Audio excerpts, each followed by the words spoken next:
Hey guys, I'm Kendra Sommer, and today we're talking about some of the most famous lowriders. So I just relocated to Los Angeles. I grew up in Wisconsin, and it's been a lot of learning about the history of lowriders, Hispanic culture that's tied into it, and the personality that these vehicles have. I think the coolest part about the lowrider culture is how they were created. Now, lowriders really became a thing in Southern California post-World War II. Of course, this was a time that car culture was really popping off. Everybody was coming back from World War II.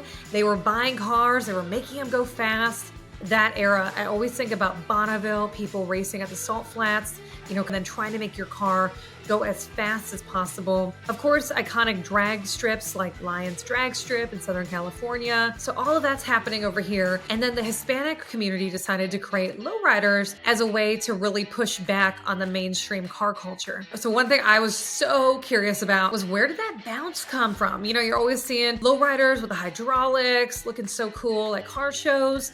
Where did that start? I got a really funny answer. Back in the day, well, it's not funny. So back in the day, police would give tickets if your vehicle was too low to the ground.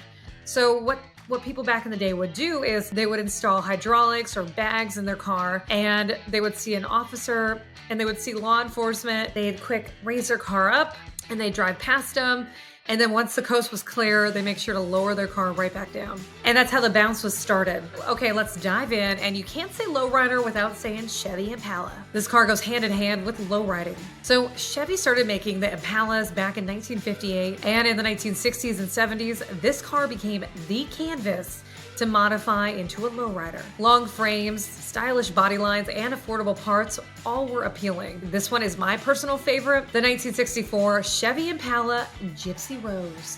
As soon as I saw this car, obviously it's pink, so I was immediately attached. Let's talk about the most famous lowrider, the 1964 Chevy Impala Gypsy Rose. Now, Gypsy Rose is one of the vehicles that put lowriding really on the map when she was in the opening sequence of the 1970 show Chico and the Man. But she wasn't done there. She went on to be part of the advertising campaign for the Boulevard Nights movie. Gypsy Rose was created by Jesse Valadez. Jesse would go on to create the Imperial Car Club in Los Angeles. This paint was something to write home about. Besides it being hot pink, which I love, it has pink, white, red, and over 100 roses on it, all customized by Walter Prey. Now, let's look at the interior of this car, because it is something. It has a velvet plush with pink seats. It has a mini bar, cocktail bar in the back, all topped off with a chandelier.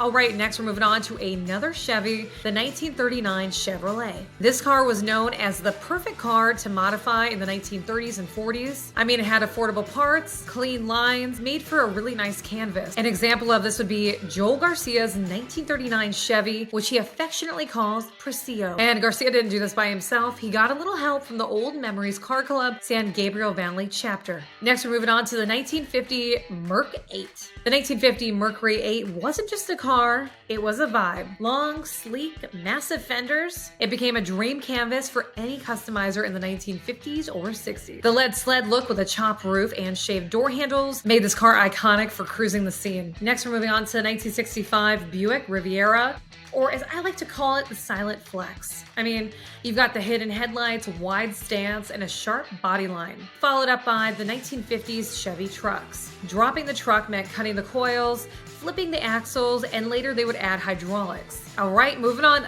Lincoln Continental.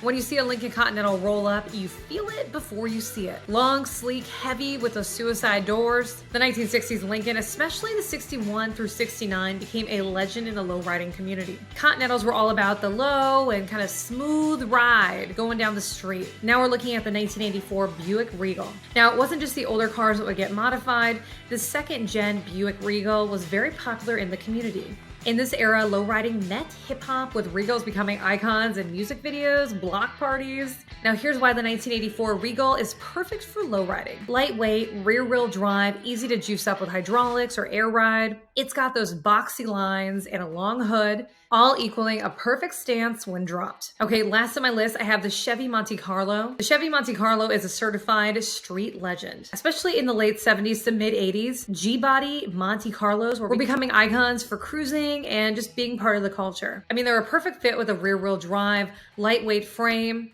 and perfect for hydraulics. They're boxy with smooth lines, giving it a clean stance when dropped. Another thing, they were affordable and they have plenty of aftermarket support for custom builds. They've got long hoods, short trunks, and T-top options add to the flex factor. And Kendrick Lamar had one at the Super Bowl in 2025. So they're all over the place, music videos, murals. They're a very popular car. But tell me in the comments, which one was your favorite? And have you ever been to a low riding show or part of the community? I'd love to hear from you. I'm Kendra Sommer, and I'll see you on the next one. Later, cruisers.